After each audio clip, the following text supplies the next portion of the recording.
Últimos dias para fazer o alistamento militar. Pela primeira vez, público feminino pode se inscrever.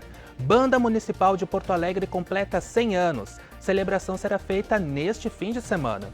Um ano da enchente. Porto Alegre ainda tem unidades de saúde fechadas, mas prédios que foram atingidos já possuem previsão para reabertura. Com o frio presente nos dias, um vinho cai bem, não é? No programa de hoje você vai descobrir que a bebida também é produzida aqui na cidade. A luta por emprego. Cine da Capital está com vagas para quem busca uma oportunidade no mercado de trabalho. Tem muita coisa acontecendo na capital dos gaúchos. Confira tudo isso a partir de agora.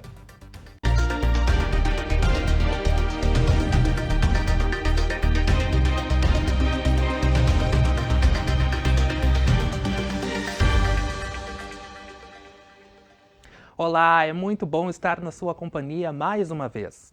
Já se passou mais de um ano desde a enchente, mas os impactos dela ainda são sentidos aqui na cidade, principalmente no atendimento à população. Um exemplo disso é que várias unidades de saúde ainda não voltaram a funcionar nos locais originais. A nossa equipe foi até o bairro Sarandi, uma das regiões mais castigadas, para acompanhar como está a reforma em um destes locais.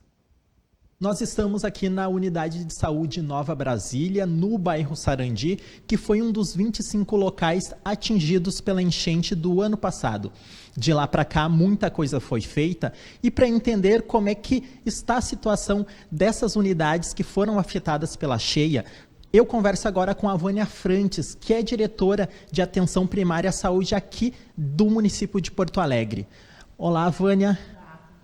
Tudo ótimo. Unidade de Saúde Nova Brasília, uma das 25 unidades que foram afetadas pela enchente do ano passado.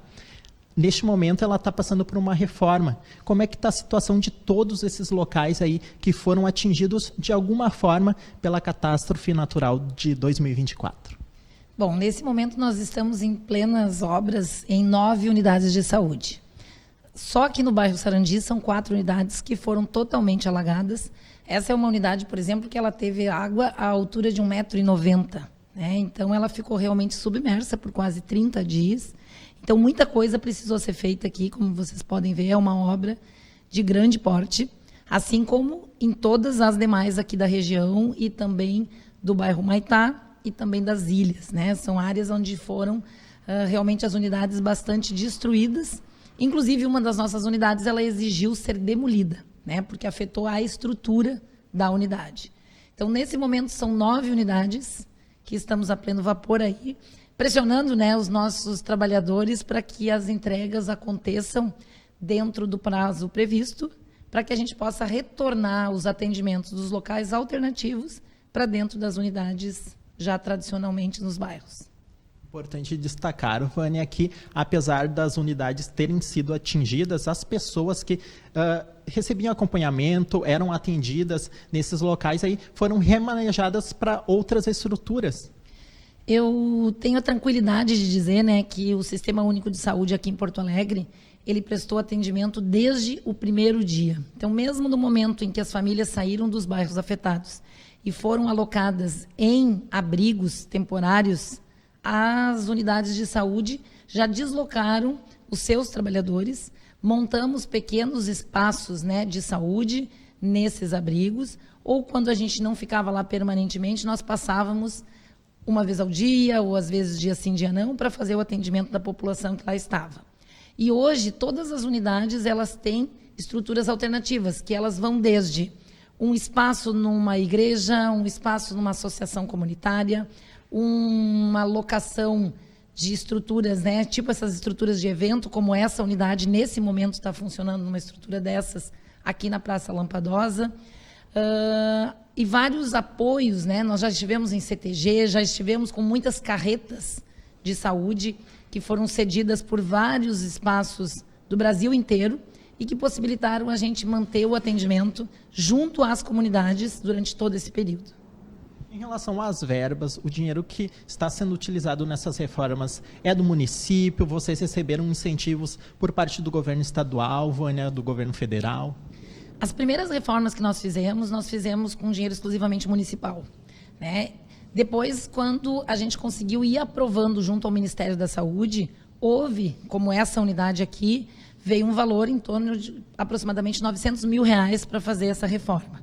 Né? Isso veio do Ministério da Saúde. E algumas nós complementamos, né, com dinheiros municipais ou até mesmo com algumas emendas, né, sejam emendas de parlamentares aqui do município, como emendas de parlamentares da Câmara de Deputados, né, federal, que também estão colaborando nesse apoio. Especificamente aqui da unidade Nova Brasília, que fica num dos pontos, né, mais atingidos pela enchente, o bairro Sarandi, que teve, né, uma mancha de inundação bem grande. A gente vê que muita coisa, né, precisa ser feita. O estrago, né, foi enorme. Já faz mais de um mês que os trabalhadores, os funcionários estão realizando essa obra. Quais as expectativas daqui para frente, perspectivas aí para que a obra seja concluída, Vânia? Bom, a gente sempre tem que pensar que para uma unidade retornar, eu preciso da obra concluída e a partir daí a gente entra, né, com as instalações, por exemplo, de internet, a instalação de mobília, a instalação de equipamentos, o que sempre nos dá mais alguns dias. Então, tão logo a gente receba essa obra que nós temos previsão para ser entregue em julho ainda, né? Então, a nossa expectativa, tanto nessa unidade como em todas as demais que estão em obras nesse momento, é de que até o final de agosto todas as equipes já estejam no seu espaço normal de trabalho. Perfeito. Obrigado, Vânia. Então, esta foi a Vânia Frantes, diretora de Atenção Primária à Saúde aqui do município de Porto Alegre. E agora eu trago uma dica de cultura para quem curte uma boa música clássica. Neste sábado, dia 14, vai ter a apresentação da Banda Municipal de Porto Alegre. O concerto vai ser comemorativo, pois a banda completa 100 anos. A obra O Guarani vai ser o tema de abertura, que inclusive foi tocada pela Banda Municipal em sua primeira apresentação e ainda vai incluir composições contemporâneas de autores gaúchos. A apresentação vai ocorrer na Casa da OSPA a partir das 5 horas da tarde. A entrada é gratuita e tem que se organizar porque é por ordem de chegada. Então fica aí a dica para essa programação neste final de semana. Bom, agora nós falamos de um obstáculo para milhares de pessoas todos os dias: procurar trabalho. Isso custa caro. São gastos com passagens de ônibus, cópias de documentos, refeições na rua. E muitas vezes não se consegue um emprego. Aqui no estado, estima-se que 330 mil pessoas estejam buscando uma oportunidade. Na capital, a taxa de desemprego foi de 8,1% no primeiro trimestre deste ano. Mas para quem está correndo atrás da carteira assinada, o Cine de Porto Alegre está com iniciativas que podem trazer alívio para o cidadão que está na batalha. Oi, Carol. Boa tarde, Gui. Então, estamos aqui com o Lisandro Sviernik, que é diretor do Cine, para falar sobre as vagas de emprego que tem atualmente aqui em Porto Alegre. Lisandro, quais são essas vagas? Qual o número de vagas que nós temos disponíveis hoje? A gente iniciou a semana com 1.819 vagas de emprego, empregos formais CLT. Desses 1.819, 397 aproximadamente, são destinados a PCD, ou seja, aceitam PCD. Então, a gente iniciou essa semana com essa quantidade de vagas, tendo destaques para a área de serviço, operador de logística, atendente de balcão, operadores de caixa.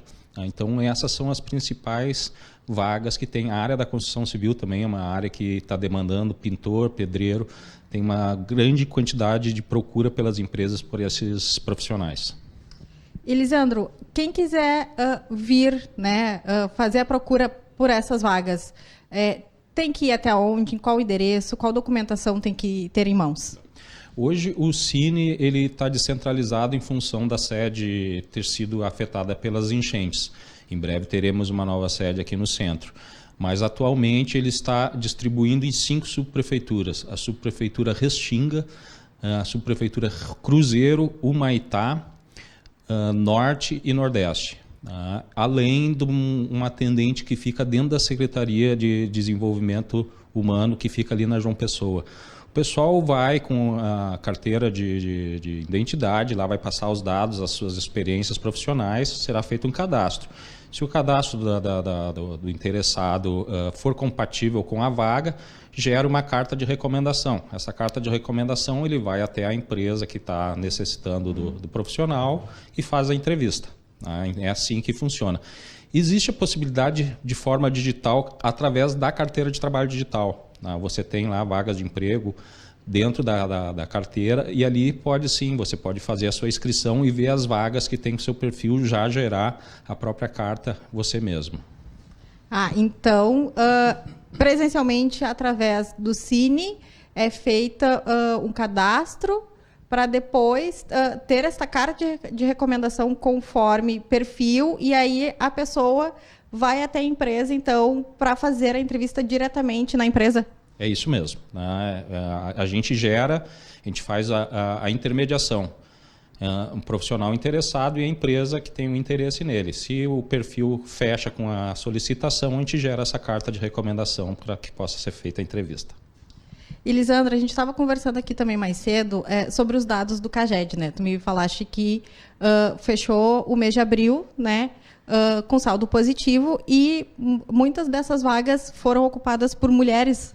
Exatamente. O saldo em abril foi positivo de 2.815 vagas, ou seja, entre admissões e demissões o saldo ficou positivo nesse número. E 63% desse número foi de mulheres. Então, a empregabilidade aqui, esses dados relativos a Porto Alegre, são de mulheres no mercado de trabalho. E dando destaque também, Porto Alegre, a sua característica é uma cidade de serviços, é o setor que mais tem empregado, ficando o comércio em segundo lugar. E esse perfil, ele costuma acontecer assim seguido, de ser mais mulheres, ou de também de termos muitas vagas para PCD, porque muitas vezes a gente vê também PCD dizendo que não encontra vagas, né? Então o PCD também pode vir que, né, nessa oportunidade tem muitas vagas disponíveis. Sim, a gente tem bastante vagas disponíveis, sempre assim. Essa semana até que deu um pulo bem grande, porque entrou uma quantidade de vagas em farmácias que estão admitindo PCDs também.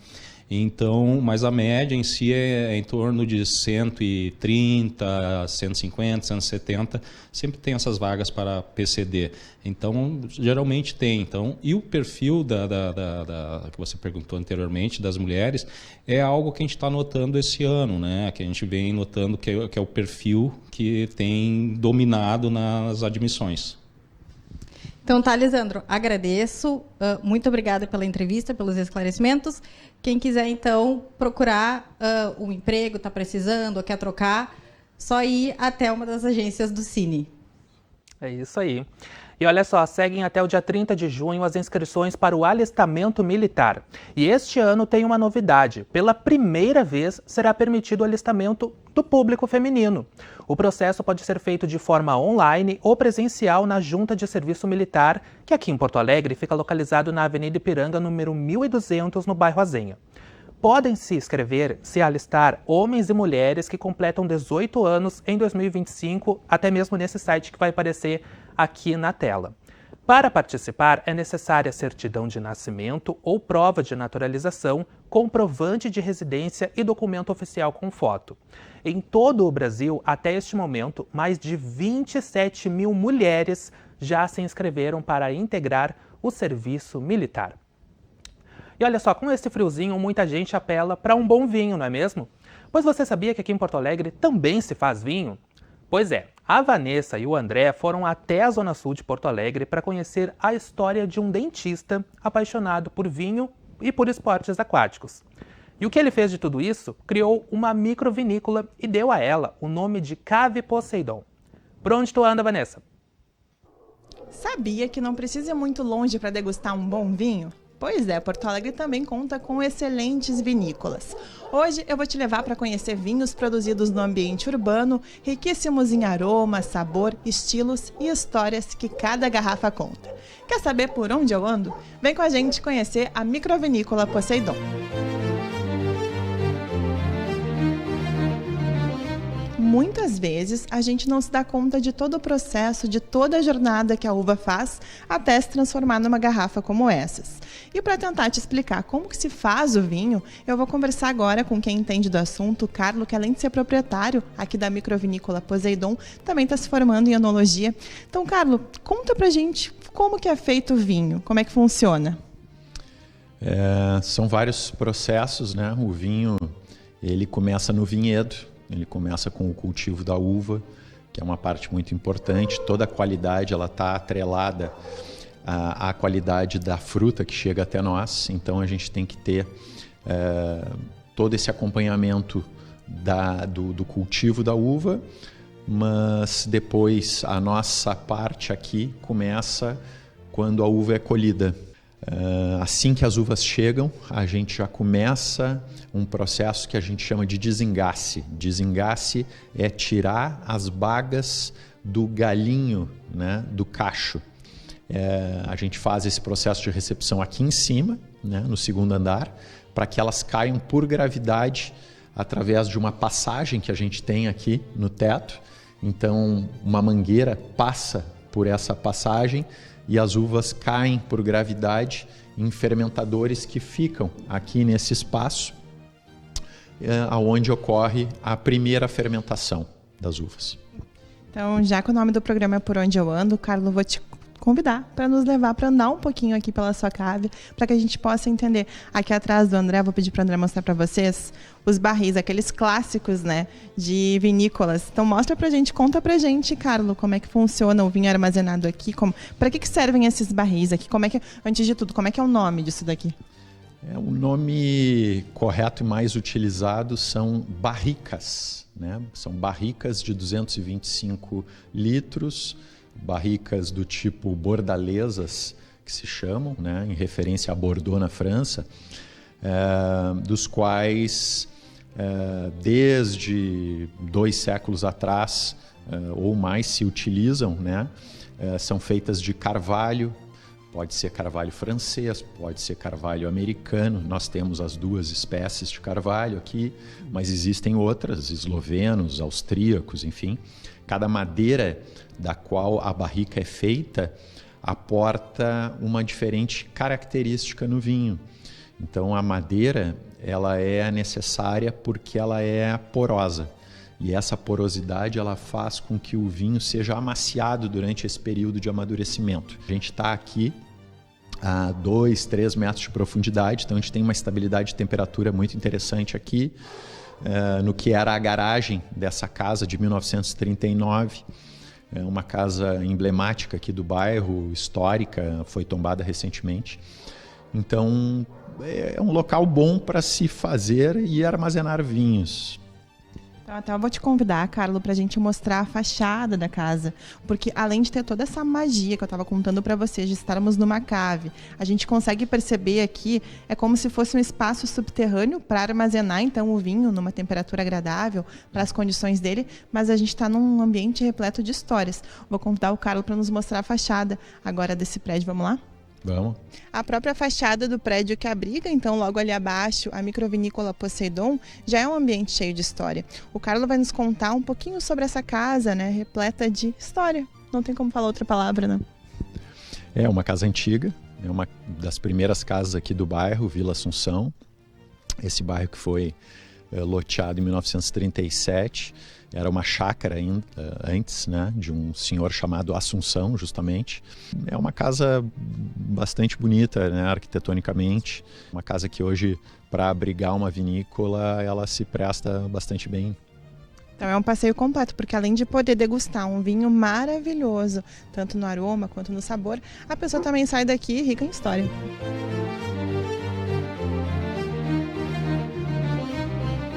Inclusive, quem for visitar esse espaço já recebe uma acolhida para lá de carinhosa dos moradores locais. Olha só a Guerta, gente. Olha que linda. Louco para receber mais visitas, né?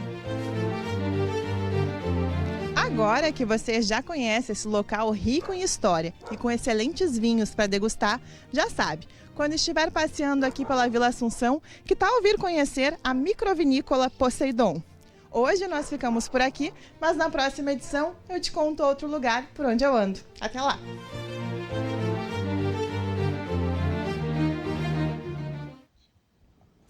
E olha só, junho é o mês da visibilidade LGBTQIA+. E neste fim de semana vai ocorrer mais uma edição da Conferência Municipal dos Direitos deste Público. Gilberto Caetano tem as informações para a gente ao vivo agora. Gilberto, boa tarde para você. Como é que vai funcionar essa programação? Bem-vindo. Olá, muito boa tarde, Guilherme, e a todos que acompanham o Acontece em Porto Alegre.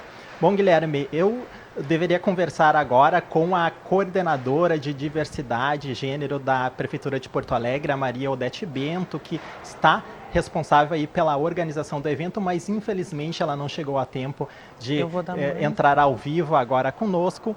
Então vou passar as principais informações para vocês que estão aí em casa. Bom, essa terceira conferência municipal acontece no Palácio do Comércio, no Centro Histórico, ali próximo do Mercado Público, da estação da Transurb. As atividades iniciam às 8 horas da manhã e seguem até às 6 horas da tarde. Bom, diversos assuntos serão abordados, tratados. Tem a questão da saúde, a questão da violência, da empregabilidade. Um dos tópicos, como eu falei, serão políticas públicas aí para reduzir, combater e evitar a violência contra a comunidade LGBT+, que a gente sabe que é uma das populações que mais sofre. Então, também terá debates, palestras sobre empregabilidade e renda envolvendo a comunidade trans, que muitas vezes não encontra amparo no mercado de trabalho e se vê obrigada a ir para o mundo, então, da prostituição. Outros pontos também serão abordados. Terá uma palestra com a defensora pública Bibiana Veríssimo, que vai falar sobre questões jurídicas, sobre atendimento jurídico para essa comunidade. Também haverá a presença da jornalista, produtora cultural e escritora Leila Lopes, além do mestre em ensino da saúde Rafael Melo. Alguns dos convidados, enfim, que participarão dessa conferência. Bom, as inscrições já foram encerradas, mas vocês podem acompanhar pelo site da Secretaria Municipal do Desenvolvimento Social, também pelas redes sociais deles, todos os debates, né, as movimentações, os conteúdos que, enfim, serão abordados, então, neste sábado, a partir das 8 horas da manhã. Bom, eram essas as informações que eu tinha. Por hoje, volto contigo no estúdio, Guilherme. Uma boa tarde a todos. Boa tarde, Gilberto. Obrigado pelas suas informações. Bom final de semana para você. Para quem for, então, ficar aqui em Porto Alegre, tem essa programação aí para poder acompanhar. E olha só, gente, uma última informação. Nas próximas semanas, nós vamos voltar a gravar os programas que já são fixos aqui da TV Câmara, como Porto Alegre em Debate, o Trajetórias e o TV Câmara Entrevista. Neste primeiro momento, eles vão ficar disponíveis apenas no nosso canal no YouTube, já que nós ainda estamos em manutenção da energia elétrica aqui na Câmara, que não permite que tenha programação noturna da TV Câmara. A gente vai informando vocês nas próximas semanas quando esses programas vão voltar e estarem disponíveis por lá. Mas um programa que já tem data para voltar é o Página 2. Na próxima quinta-feira, ele volta a ficar disponível no canal no YouTube e no programa dessa próxima semana, o entrevistado será o vereador Pedro Ruas. Não dá para perder. Tudo que é bom, dura pouco. O Acontece de hoje fica por aqui. Este foi o programa de número 100, gente. Já são 100 programas que fizemos para vocês. Esse programa que tem um pouco mais de 2 anos, já está no 3º apresentador. É muito bom fazer o Acontece para vocês semanalmente. E convido para ficar com a gente por mais 100. Mais notícias do Legislativo nos nossos telejornais, no site do Parlamento Municipal e também lá no nosso canal no YouTube. Você pode rever este e outros programas quantas vezes você quiser. Sexta-feira que vem não tem Acontece, a gente vai estar no feriadão de Corpus Christi. Então daqui 14 dias eu te espero no dia 27 às 2 da tarde para o Sextou Nosso de cada semana. Tchau, tudo de bom!